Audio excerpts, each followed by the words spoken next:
उभयराज।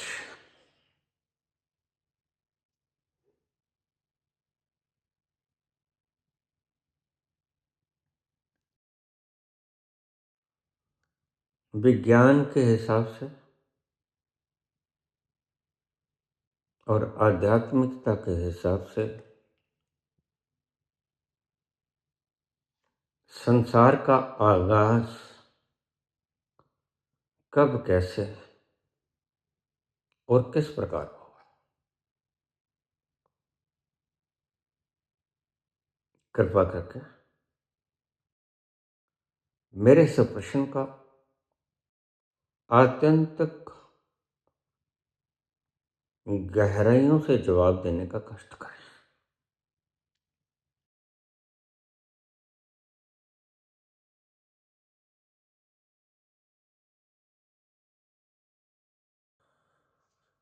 विज्ञान कहता है अरबों वर्ष पहले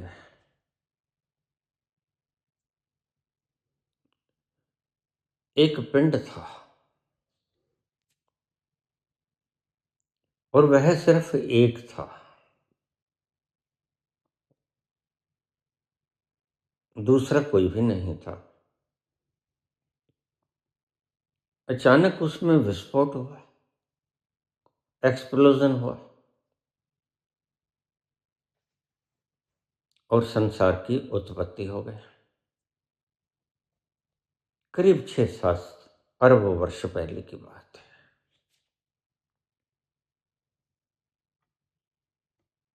इसे बाबा नानक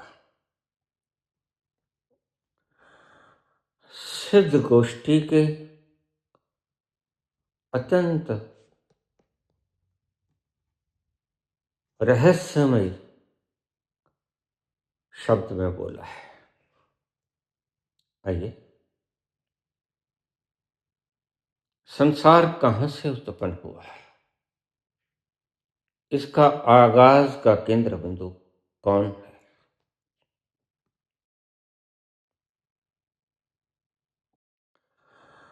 अरबद नरबद धुंधुकार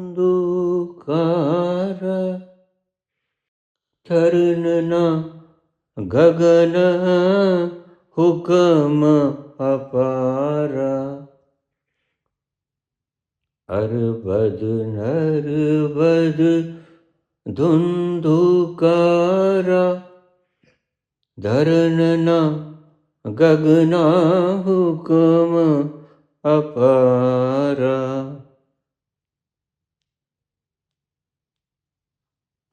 ना दिन रैन न चंद न सूरज,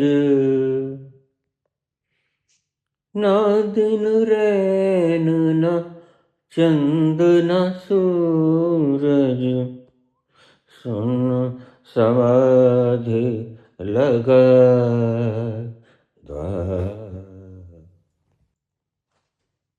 अरबद नरबद धुंधुकारा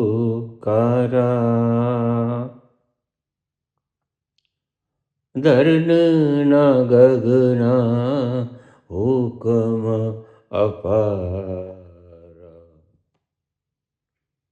ना दिन रैन न चंद न सूरज, ना दिन रैन न चंद न सूरज। सुन समाधि लगाई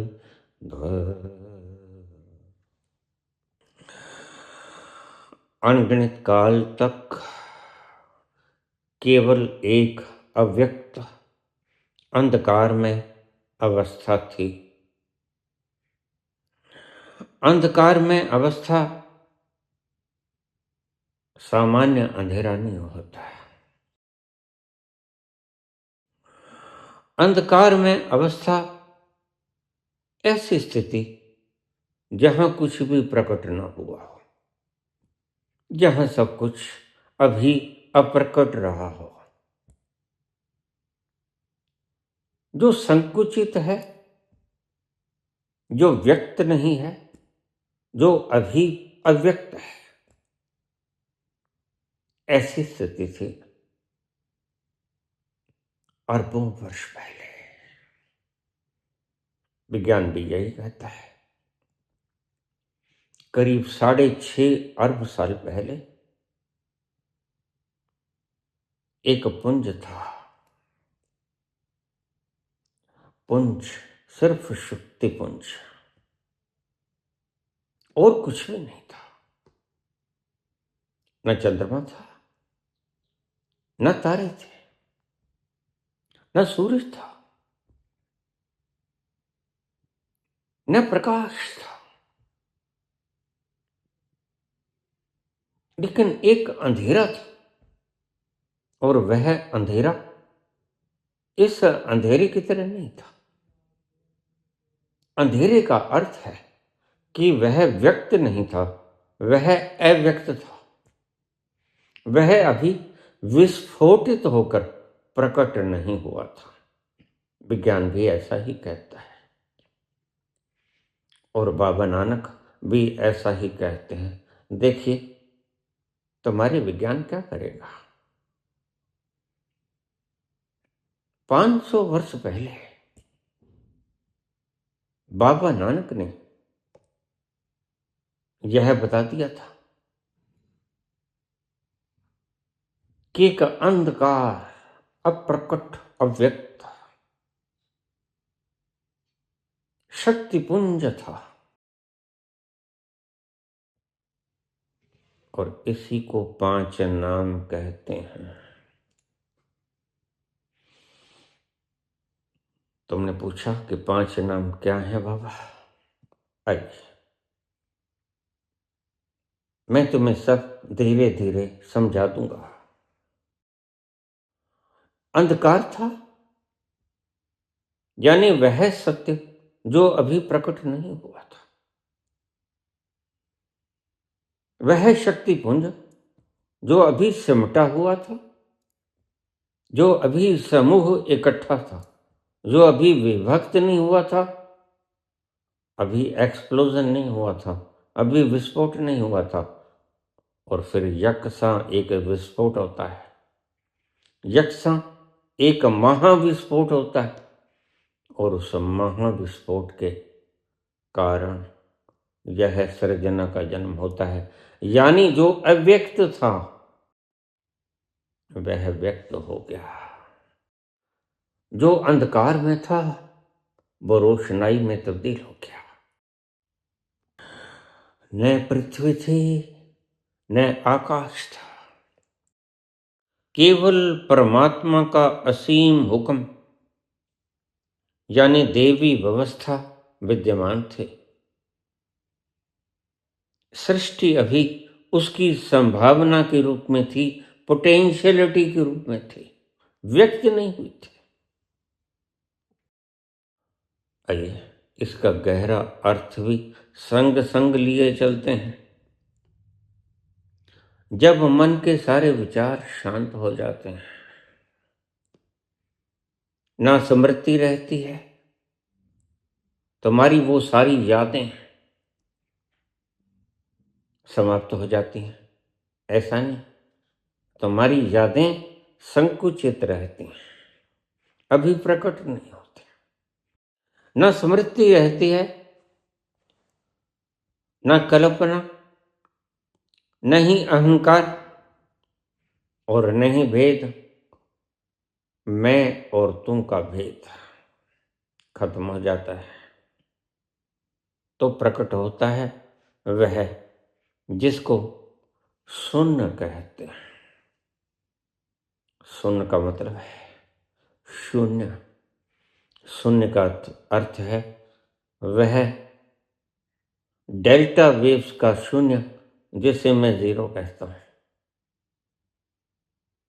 वह बिंदु रूप में विद्यमान था और कुछ नहीं था। अभी सब कुछ अप्रकट था। यही विज्ञान कहता है कि बिग बैंग से पहले हमारी परिचित समय और स्थान, स्पेस टाइम की अवधारणा लागू नहीं होती। गुरु नानक देव भी 500 वर्ष पहले यही बोल गए। बाबा कहते हैं सिर्फ शून्य था। शून्य का मतलब खालीपन नहीं होता है।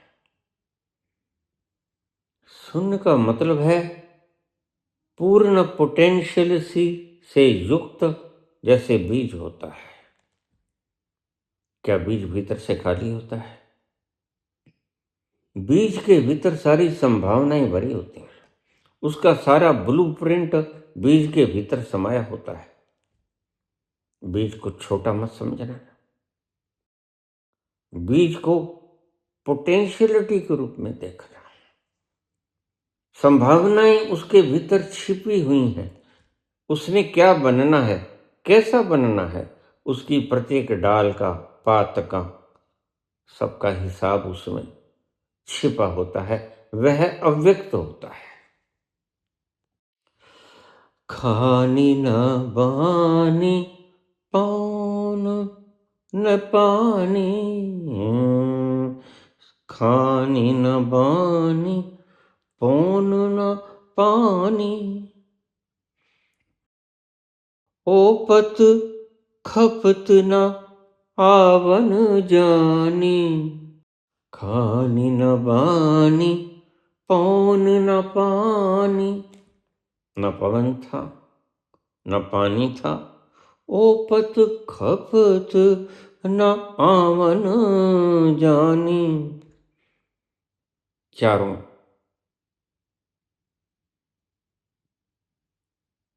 स्वेदज, अंडज, उद्भुज, जरायुज, यह कोई जीव नहीं था। जीव की संभावना थी, लेकिन जीव नहीं था। न वाणी थी और न ही कोई बोलने वाला था। न वायु थी, न जल था, न जन्म था, न मृत्यु।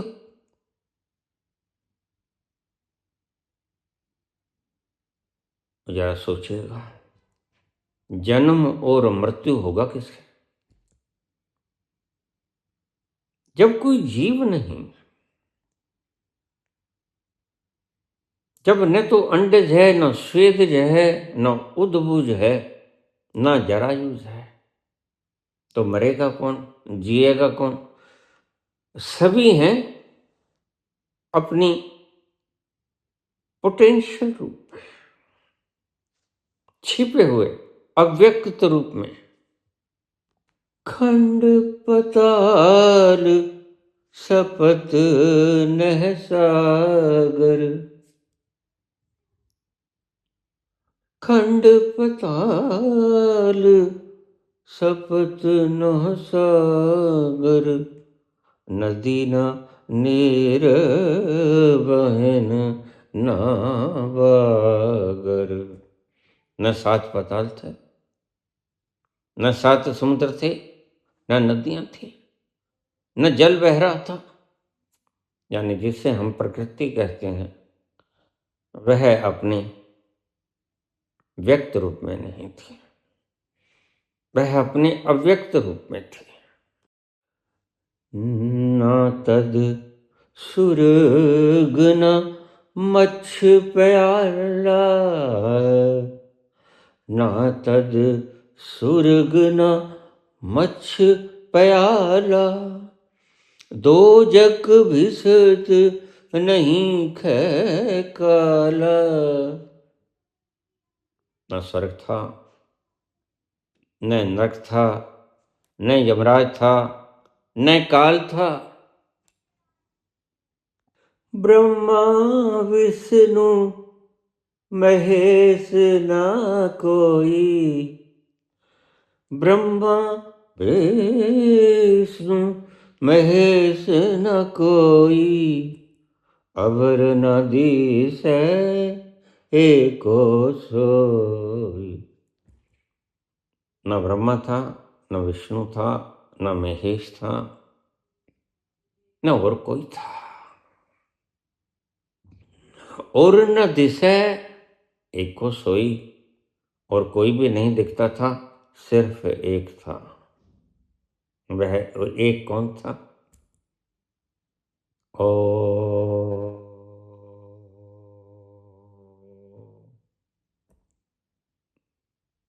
यह ओंकार का गूंज था, नाद था, और इसके सिवा कुछ भी नहीं था। जो आएगा और जाएगा, जो आएगा, ठहरेगा और जाएगा, उसे तुम संसार कहते हो। आकाश में मेघमंडल की तरह है, लेकिन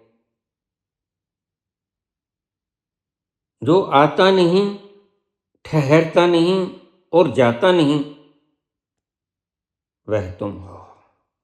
आकाश की तरह, उस पर्दे की तरह जो तुम सिनेमा हॉल में जब मूवी देखते हो तो उस पर्दे के समान, जिसके ऊपर कोई रंग बिरंगी चलचित्र की छाया नहीं होती, बस तुम सिर्फ होते हो अपने शुद्ध अस्तित्व में। उसके बाद जैसी ही मूवी चलती, वह विकृत होता चला जाता है। लेकिन एक बात फिर भी ध्यान में रख लेना, कितने भी चलचित्र चलें, तुम्हारे चलचित्र में आग जलेगी लेकिन पर्दा नहीं जलेगा। बारिश होगी लेकिन तुम्हारा पर्दा नहीं भीगेगा। तेज तूफान चलेंगे लेकिन तुम्हारे पर्दे को उड़ा के नहीं ले जाएंगे। और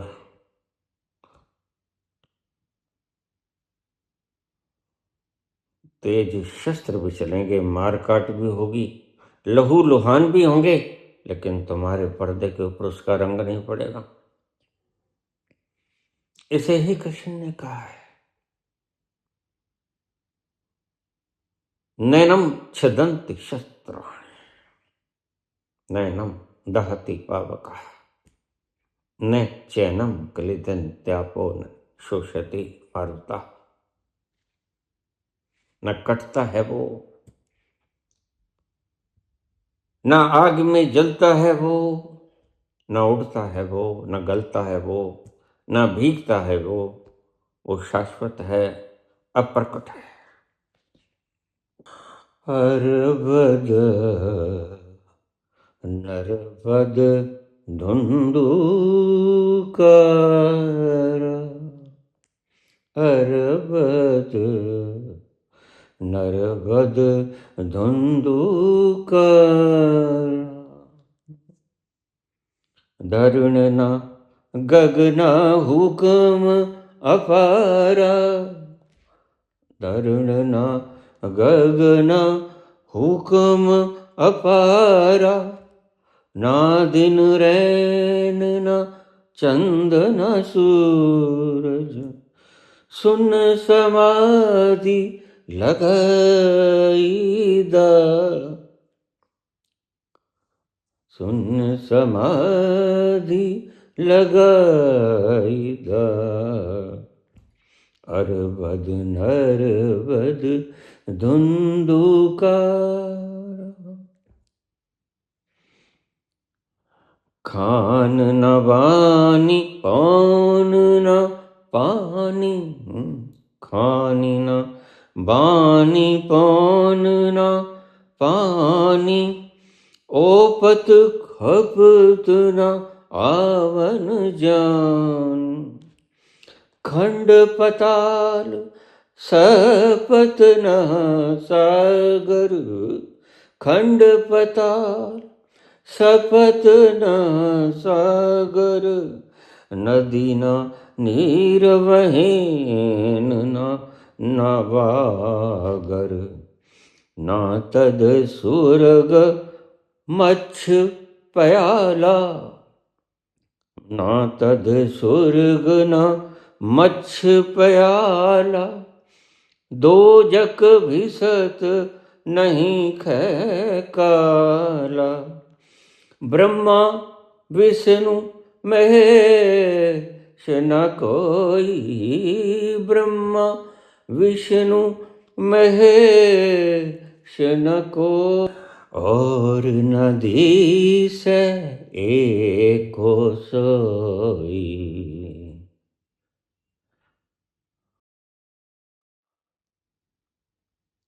ब्रह्मा विष्णु महेश न कोई, और न दीस एको सोई। ना तिस जात न जन्म न मरना, ना तिस जात न, उसके कोई जाति नहीं, जन्म न मरना, वह न जीता है न मरता है, न जन्मता है न मरता है। ना तिस सुख दुख पाईदा, हरवद नरवद धुंधु कारा, हरवद नरवद धुंधु कारा। धर्न न गगना हुक्म पार, ना दिन रैन, ना दिन रैन न चंदन सूरज, ना दिन रैन न चंदन सूरज। सुन समाधि लगाई दा,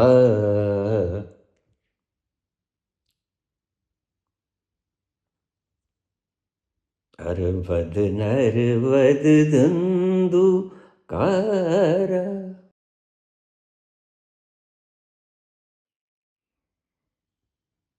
यह वो अवस्था है जहां सब कुछ अव्यक्त था, अंधकार था न प्रकाश था, न सुख था न दुख था, न ज्ञान था न अज्ञान था।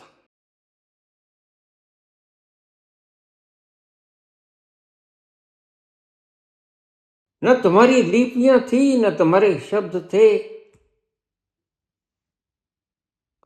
न तुम्हारा संसार था, न जीव जंतु थे, न उड़ने वाले थे, न धरती पर रेंगने वाले थे, न पानी में रहने वाले थे, न अंडों में से पैदा होने वाले थे। घोर अंधकार था चारों ओर। उस घोर अंधकार में लिपटा हुआ वह अव्यक्त अपनी चरम पराकाष्ठा में एक था, और उस एक के भीतर से वह अनादि अनंत गुंजार हो रहा था। इसे बाबा ने कहा एक ओंकार।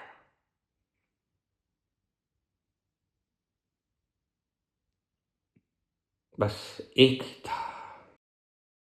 मेरो तो एक ओंकार, दूसरो न कोई। मेरो तो एक ओंकार, दूसरो न कोई। जाके ऊपर सब सजत है, मेरो सर्व है सोई। मेरो तो एक ओंकार।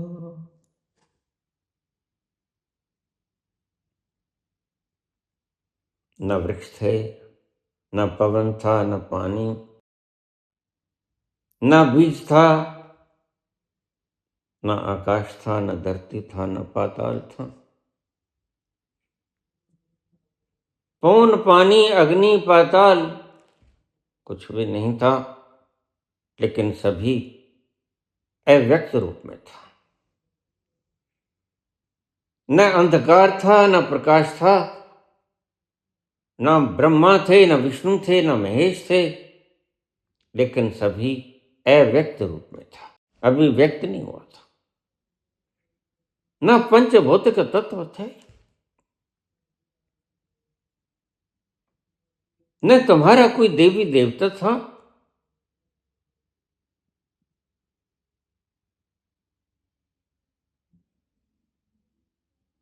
नहीं जिसे तुम मानते हो वह था, क्योंकि वह मानने में आता नहीं, वह आता है जानने भी नहीं आता, वह तो सिर्फ चखने में आता है, उसका तो स्वाद चखा जाता है। तो जब कोई नहीं था तब वह था,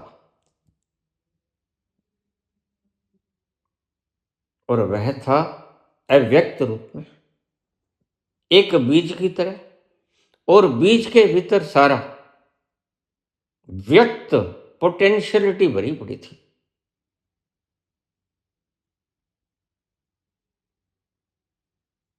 तुम्हारा सारा ब्लूप्रिंट, इस ब्रह्मांडों का सारा ब्लूप्रिंट उसके भीतर था, कैद हुआ उसके भीतर था, और शांत था और आनंदित था। तो विज्ञान कहता है सहसा एक एक्सप्लोजन हुआ,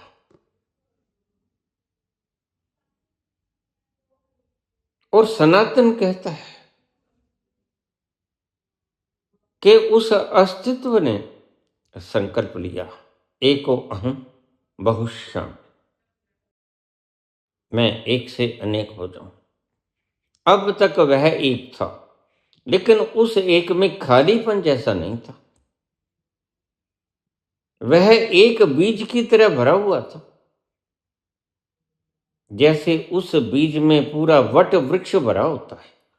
लेकिन तुम कहोगे इतने छोटे से बीज में इतना विराट वट वृक्ष भरा हुआ है, यह वट वृक्ष तो कुछ भी विराट नहीं।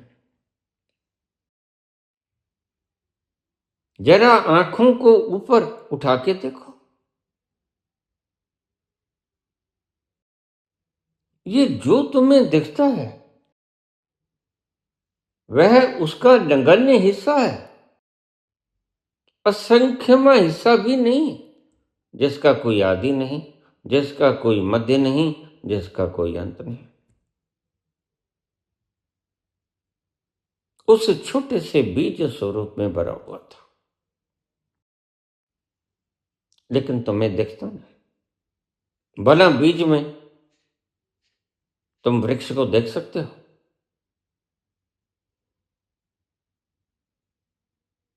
चाहे पीपल का बीज हो, चाहे नीम का हो, चाहे वट वृक्ष हो, चाहे आम का हो, चाहे खजूर का हो, चाहे कंटकीला हो,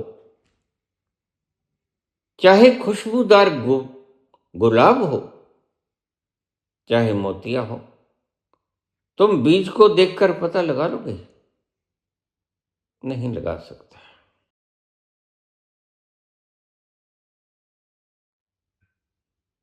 मैंने एक शब्द तुम्हें पहले भी कहा था,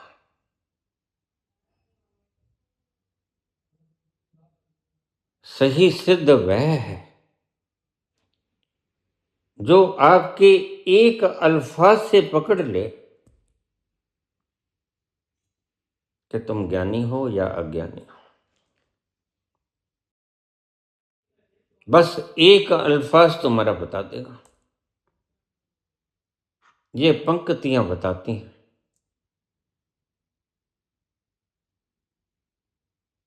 कि बाबा उस वक्त भी थे, क्योंकि अगर अन्य होते तो यह सारा कुछ देखता कौन?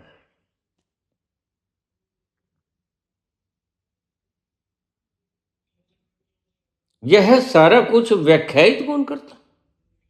तुम सुबह उठ के कहते हो रात नींद बहुत अच्छी आई, तो किसी ने तो देखा होगा ना तुम्हें सोते हुए। तुम अपने आप को शरीर, मन और वृत्तियां, भावनाएं मानते हो, मानते रहो, लेकिन रात को तो ये सब गायब थी और नींद बहुत बड़ी आई। तो सुबह उठ के कौन कहता है रात को नींद बहुत बड़ी आई? कोई निरंतर साक्षी था। वो कौन था? वह बाबा थे।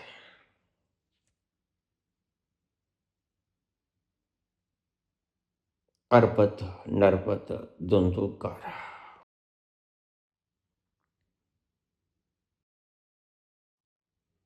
इन सब से पार, साक्षी, जड़, चेतन,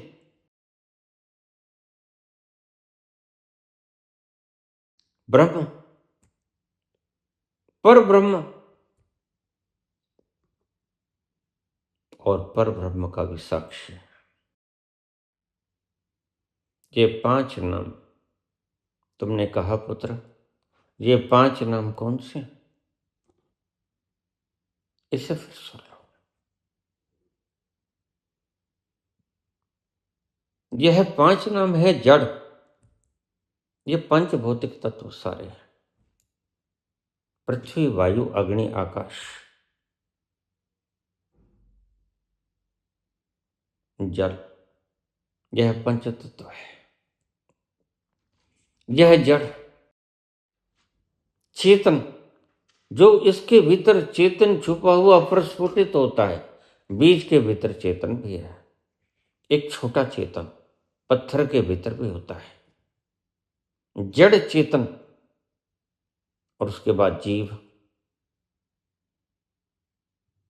इसमें जीवात्मा भी होती है और जीवात्मा के बाद परमात्मा,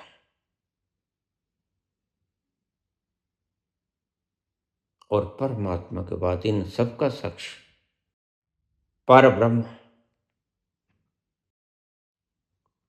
तो जड़ चेतन ब्रह्म, पर ब्रह्म और उसका साक्षी, ये 5 नाम है उस परमात्मा के। नाम नहीं कहो, अवस्थाएं कहूं तो ज्यादा बढ़िया है, क्योंकि नामों से तुम उलझन में पड़ोगे,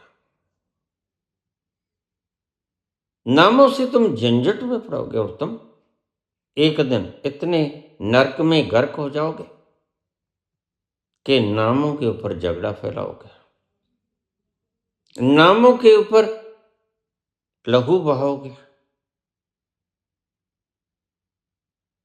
लेकिन बाबा कहते हैं यह 5 नाम जो स्मरण रखता है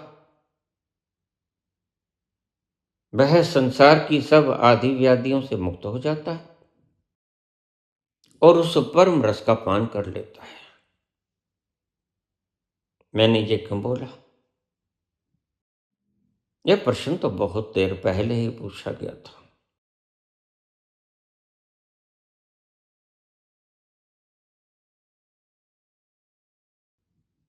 क्योंकि इसकी महत्ता गुप्त नवरात्रों में देश काल और परिस्थिति, तुमने सुना ही होगा सबने, किसी विशेष देश काल और परिस्थिति में अगर किसी विशेष चीज को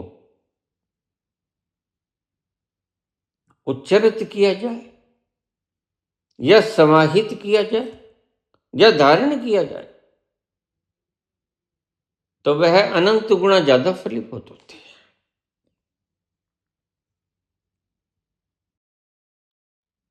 हाँ, बताता हूं। जड़, चेतन, जीव,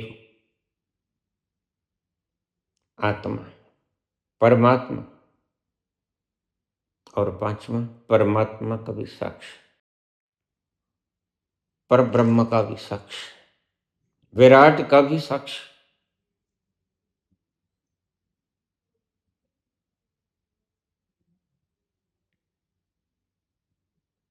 वह समझ में नहीं आता।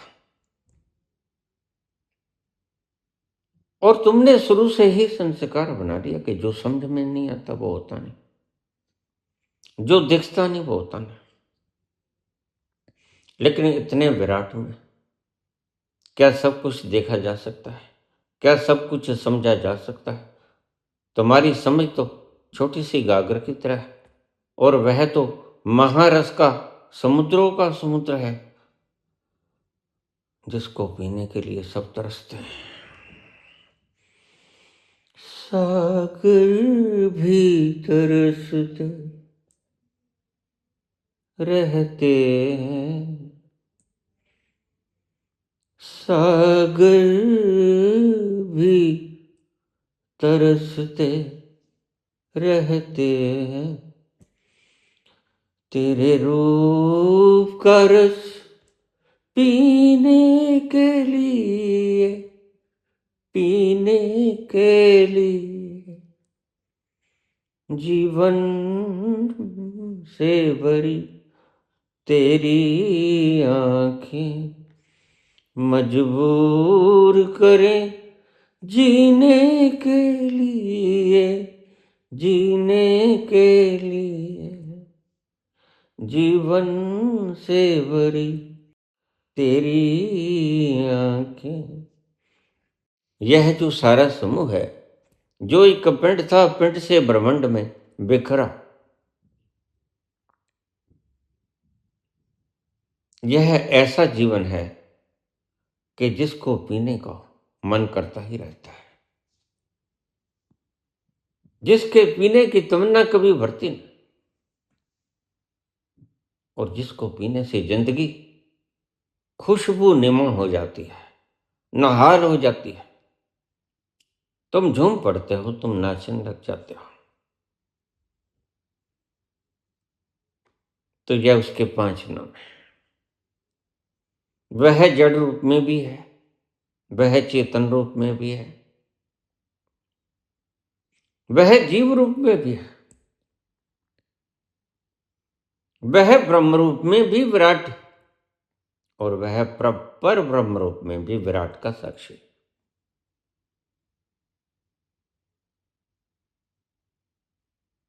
इन 5 नामों को जो व्यक्ति गुप्त नवरात्र में महज सुन लेता है, निरंतर सुनते जाओ और सुनो, सुनो, सिर्फ सुनो और सुनो। इसको रात को चलता हुआ छोड़ दो, गायत्री की तरह।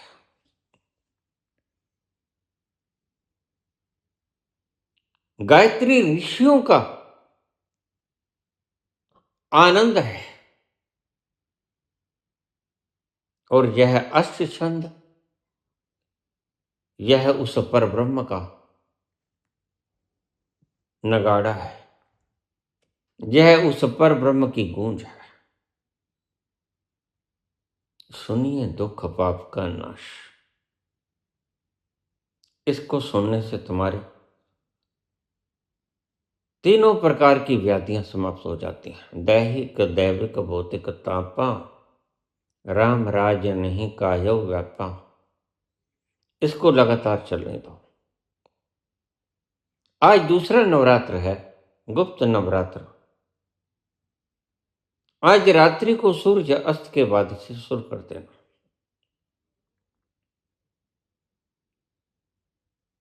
लगा देना अपने मोबाइल में। इससे कोई सिक्का वगैरह चार्ज नहीं होता, ध्यान रखना। बस सिर्फ चलने दो, इसकी गूंज हवाओं में महकने दो, इसकी गूंज की खुशबू हवाओं को पीने दो। वह खुशबू हवाओं में से होते हुए तुम्हारे रोम रोम में प्रवेश कर जाएगी, और तुम्हारे शरीर को जड़ से चेतन में, तुम्हारी इस सुप्त निद्रा को जड़ से चेतन में, और तुम्हारी उस सोई हुई आत्मा को जगा देगी और तुम आनंद में भाव विभोर हो जाओगे। तुम इसे उसके बाद भी शुरू रख सकते हो, लेकिन अनिवार्य है यह 9 दिनों के दूसरे गुप्त नवरात्र से शुरू, आषाढ़ शुल्क हो या यह माघ शुल्क में भी काम आएगा। 2 तरह के नवरात्रे होते हैं। जैसे हमारे 2 प्रकार के नवरात्रे हम शक्ति स्वरूपा में मनाते हैं, वैसे 2 तरह के नवरात्र यह चेतन स्वरूप में, शक्ति स्वरूप में नहीं। शक्ति स्वरूप में वो नवरात्रे हैं जो हम नवरात्र आमतौर से प्रसिद्ध हैं, जो श्राद्धों के बाद आते हैं। लेकिन यह नवरात्र तो आषाढ़ की प्रतिपदा से लेकर शुरू होते। प्रतिपदा को नहीं लगाना है, द्वितीया को भी दिन में नहीं लगाना, द्वितीया को सूरज ढलते ही लगा देना है, प्रदोष काल में। जैसे सूरज ढले, संध्या वेला जिसे कहते हैं, गोधूली वेला जिसे कहते हैं, उसमें लगा देना। ये अपने मोबाइल में जितना सुन सको सुन लेना। यह परमात्मा का नगाड़ा है, यह परमात्मा की आवाज है, और चलते देना, 9 दिन तक चलते देना। आखिरी नवरात्र आएगा आषाढ़ का, उस दिन सारी रात चलता रहे और सुबह भोर भई, फिर इस तुम चाहे चला सकते हो, तुम चाहे नहीं भी चला सकते। हर बद नर बद, हर बद नर बद, धुंधु कारा, हर बद नर बद, धुंधु कारा। इसे याद रखना। पूछा है, यह तीनों प्रकार के तापों को हरने वाला है। दैहिक, दैविक, भौतिक ताप। तुम किसी भी बीमारी से ग्रस्त हो, किसी भी छोटी बड़ी बीमारी से ग्रस्त हो, भौतिक, दैविक, तुम्हारे ऊपर किसी ने कोई जादू टोना काला जंतर मंतर तंत्र छोड़ दिया है, दैविक, वो सब समाप्त हो जाएगा। उसका सारा इफेक्ट समाप्त हो जाएगा। भौतिक अभाव है, गरीबी है, विपन्नता है, तुम्हारे काम नहीं बनते। बाबा नानक ने बड़ा शानदार उपाय बताया था, लेकिन तुम सिर्फ पढ़ लेते हो, इसके अर्थ नहीं जानते। गा लेते हो, लेकिन अर्थ अगर ना जाना जाए तो गाना एक गीत बनकर रह जाता है। बस वह जैसे तुमने फिल्मी गीत गुनगुना दिया। दैहिक, दैविक, भौतिक तापा, देह के सारे रोग समाप्त हो जाएंगे, छोटे बुखार से लेके कैंसराइटिस तक। दैविक, किसी ने कुछ कर दिया है या तुम्हारा आत्म उत्थान नहीं हो रहा, तुम्हारा ध्यान नहीं लग रहा, तुम्हें वह स्थान नहीं मिल रहा जिसको बाबा नानक कहते हैं बस एक ही चीज थी। क्या था? वह ओंकार का नाद था। ओंकार के नाद तक पहुंचना चाहते हो, उसकी जड़ तक, उसके मूल भूत उद्गम स्रोत तक, इसको सिर्फ सुनने से, सिर्फ सुनना है। सुनिए दुख पाप का नाश, इसे उच्चारण नहीं करना है, सुनना है। आनंद से सुनो, सोते जगते उठते बैठते किसी भी मुद्रा में हो से सुनो। गरीबी है, कोई परेशानी है, चिंता है, कोई समस्या अड़ गई, उसका हल नहीं हुआ और हल आ नहीं रहा, बड़े बड़े एक्सपर्ट से तुमने सलाह ली, उसका हल नहीं, तो इसे सुनो, इसे बार बार सुनो।